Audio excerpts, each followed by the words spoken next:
সুপ্রিয় শিক্ষার্থী, আসসালামু আলাইকুম। ইউথ একাডেমি অনলাইন ক্লাসে স্বাগতম।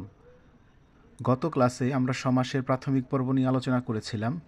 সেখানে সমাসের প্রকারভেদগুলো নিয়েও আলোচনা করেছিলাম। ধারাবাহিকভাবে সবগুলো প্রকারভেদ নিয়ে আলোচনা করব। আজকে সমাসের দ্বন্দ্ব সমাস নিয়ে আমি আলোচনা করব। দ্বন্দ্ব সমাসে যে সমাসে পূর্বপদ ও পরপদ দুটোরই প্রাধান্য থাকে তাকে দ্বন্দ্ব সমাস বলে। যে সমাসে পূর্বপদ ও পরপদ দুটো পদেরই প্রাধান্য থাকে তাকে দ্বন্দ্ব সমাস বলে। বেশ বাক্যে এবং এবং ও আর সহায়ক হিসাবে বসে, অর্থাৎ বেশ বাক্যের মধ্যে এবং ও আর এইগুলো দিয়ে কিন্তু আমরা বেশ বাক্য করতে পারবো। সমস্ত পদে হাইফেন থাকে, অর্থাৎ আমরা যদি একটা সমস্ত পদের মাঝখানে হাইফেন দেখি তাহলে কিন্তু বুঝতে পারবো যে এটা হচ্ছে দ্বন্দ্ব সমাস। অর্থাৎ দ্বন্দ্ব সমাস চেনার আরেকটা উপায় হচ্ছে যে মাঝখানে কি থাকবে, হাইফেন থাকবে। তো এবং কি মানে গুরুত্বপূর্ণ একটা বিষয় হচ্ছে যে উভয় পদের প্রাধান্য থাকবে, দুটো পদের মধ্যে কি থাকবে, প্রাধান্য থাকবে। দ্বন্দ্ব সমাস অনেকগুলো প্রকারভেদ হয়ে থাকে। তো গুরুত্বপূর্ণ কয়েকটা বিষয় নিয়ে বা প্রকারভেদ নিয়ে আমরা আলোচনা করব।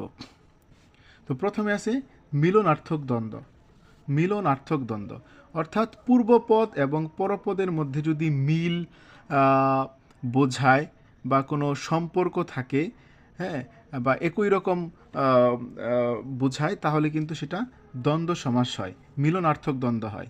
যেমন বাবা ও মা, এটা হচ্ছে ব্যাস বাক্য, বাবা ও মা, এবং এটার সমস্ত পদ কি, বাবা মা, এই যে মাঝখানে কি রয়েছে, হাইফেন রয়েছে। একইভাবে পিতা পুত্র, জিন ও পরি, জিন পরি, তাহলে মিলনার্থক দ্বন্দ্ব সেখানে বৈবাহিক সম্পর্ক থাকতে পারে, বা দুটো পদের মধ্যে পূর্বপদ এবং পরপদের মধ্যে একটা সম্পর্ক বোঝাবে, তাহলে কিন্তু তাকে দ্বন্দ্ব সমাস বলে। আরও অনেকগুলো কিন্তু উদাহরণ রয়েছে, আমি এখানে বোঝার সুবিধার্থে অল্প কয়েকটা উদাহরণ দিয়েছি। তো এরপরে আছে সমার্থক দ্বন্দ্ব, অর্থাৎ পূর্বপদ এবং পরপদ দুটো পদই একই অর্থ বোঝায়, তাহলে কিন্তু সেটাকে সমার্থক দ্বন্দ্ব সমাস বলে। যেমন বই ও পুস্তক, বই পুস্তক, ঘর ও বাড়ি, ঘর বাড়ি, হাট ও বাজার, হাট ও বাজার, হাট বাজার, অর্থাৎ পূর্বপদ যা পরপদ তাই সমার্থক, তাহলে সেটাকে বলা হয় সমার্থক দ্বন্দ্ব। অর্থাৎ পূর্বপদ ও পরপদ একই অর্থ প্রকাশ করে, সেটাকে সমার্থক দ্বন্দ্ব সমাস বলে। তো এরপরে আছে বিপরীতার্থক দ্বন্দ্ব। তো বিপরীতার্থক দ্বন্দ্ব সমাস দিয়ে কী বোঝায়, যে দুইটা পদের বিপরীত অর্থ প্রকাশ করবে, তাহলে তাকে বিপরীতার্থক দ্বন্দ্ব সমাস বলে। যেমন জমা ও খরচ, জমা খরচ, রাত ও দিন, রাত দিন, উঁচু ও নিচু, উঁচু নিচু। তাহলে আরেকটা জিনিস গুরুত্বপূর্ণ বিষয়, সেটা হচ্ছে যে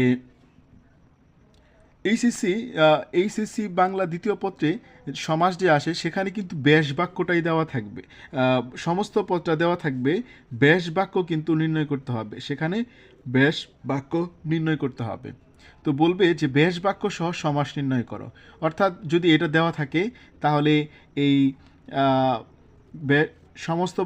সমস্ত পদটা দেওয়া থাকবে, ব্যাস বাক্য লিখতে হবে, এবং এটা কোন সমাসের অন্তর্ভুক্ত সেটা নাম কিন্তু উল্লেখ করে দিতে হবে।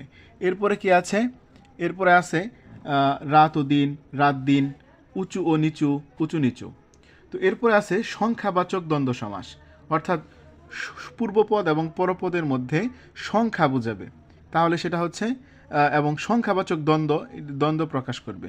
যেমন 7-17, 7 ও 17, 19-20, 19-20, 19-20, 19-20, লক্ষ ও কোটি, লক্ষ কোটি, অর্থাৎ এটা পূর্বপদ এবং পরপদের মধ্যে দুইটা সংখ্যা থাকবে, তো সেটাকে বলা হচ্ছে সংখ্যাবাচক দ্বন্দ্ব সমাস। তো 5 নম্বরে আছে বিরোধার্থক দ্বন্দ্ব, খুবই গুরুত্বপূর্ণ। বিরোধার্থক দ্বন্দ্ব অর্থাৎ দুটো পদের মধ্যে, পূর্বপদ এবং পরপদের মধ্যে যদি বিরোধ বোঝায় তাহলে তাকে বিরোধার্থক দ্বন্দ্ব সমাস বলে। দা ও কুমড়া, দা কুমড়া, ওহি ও নকুল, ওহি নকুল, স্বর্গ ও নরক, অর্থাৎ বিরোধ বোঝাচ্ছে, তাহলে কি এটা বিরোধার্থক দ্বন্দ্ব সমাস। ওহি নকুল দ্বারা কিন্তু সাপ বা বেজি এরকম বোঝায়, হ্যাঁ, ওহি ও নকল। তো এরপরে আছে বহুপদী দ্বন্দ্ব সমাস, অর্থাৎ একের অধিক যদি আহ, মানে পদ থাকে, একের অধিক যদি পদ থাকে তাহলে সেটাকে বলা হয় বহুপদী দ্বন্দ্ব সমাস। তো যেমন সাহেব, বিবি ও গোলাম। সাহেব, বিবি ও গোলাম। এখানে একটা জিনিস খেয়াল রাখতে হবে, সেটা হচ্ছে যে সমস্ত ব্যাস বাক্যের মধ্যে প্রথমটার মধ্যে আমরা কমা দিতে পারি এবং তৃতীয়টা তে গিয়ে সাহেব, বিবি ও গোলাম, অর্থাৎ এইভাবে আমরা লিখব। প্রথমে আমরা কমা দিব, পরবর্তীতে হচ্ছে যোজক দিব আর কি। তো সাহেব, বিবি, গোলাম। তো স্বর্গ, মর্ত ও পাতাল। স্বর্গ, মর্ত, পাতাল। তেল, নুন আর লাকড়ি। তেল, নুন, লাকড়ি। অর্থাৎ সমস্ত পদের মধ্যে ব্যাস বাক্য থাকবে এবং সমস্ত পদের মধ্যে হাইফেন থাকবে এবং ব্যাস বাক্যে আমরা এই যে আর, ও এবং ব্যবহার করব। তো বহুপদী দ্বন্দ্বের বেলায় আমরা প্রথমটার মধ্যে কমা দিব, দ্বিতীয়টা লেখার পরে আমরা ও বা যোজক চিহ্ন দিব। তো এরপর আছে অলুক দ্বন্দ্ব সমাস। অলুক দ্বন্দ্ব। তো অলুক দ্বন্দ্ব কি? পূর্বপদ এবং পরপদ থেকে কোনো বিভক্তি লোপ পাবে না। যদি বিভক্তি বিভক্তি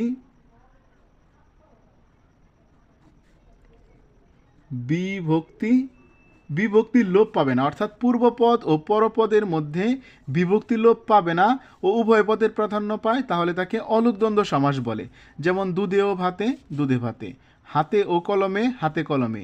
মায়ে ও ঝিয়ে, মায়ে ঝিয়ে। অর্থাৎ পূর্বপদ ও পরপদের মধ্যে কোনো প্রকার বিভক্তি লোপ পাবে না, সমস্ত পদে গিয়ে বিভক্তি লোপ পাবে না। যদি লোপ না পায় তাহলে সেটাকে বলা হয় অলুক দ্বন্দ্ব সমাস। খুবই গুরুত্বপূর্ণ। তো